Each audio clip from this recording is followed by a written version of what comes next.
nakatulong yung nanay ko kasi only child, walang graduate sa pamilya, mahirap.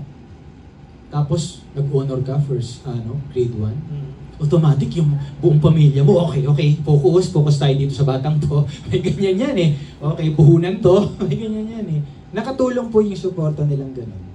Tapos, yeah, I remember when I was in grade 5, in-apply na ako for scholarship sa private school namin. So, I was a full scholar, grade 5 and grade 6. Tapos, then I consistent honor. So, kasi ganyan yan, kailangan consistent honor student para makip mo yung scholarship mo.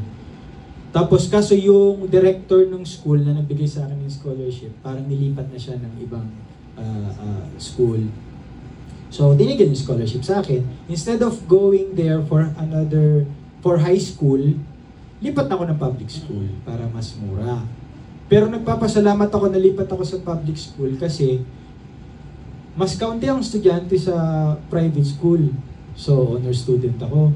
Feeling ko, ang galing-galing ko, ang talino ko. Pagdating ko sa public school, 33 section 1, cream of the crop, lahat ng honor student sa elementary public school nandun.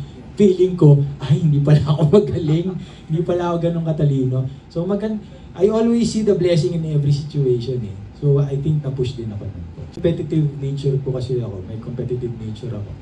So, grind talaga. So, I graduated high school first honorable mention. I was rooting for salutatorian, but makulit daw ako, sabi, may bearing daw yun.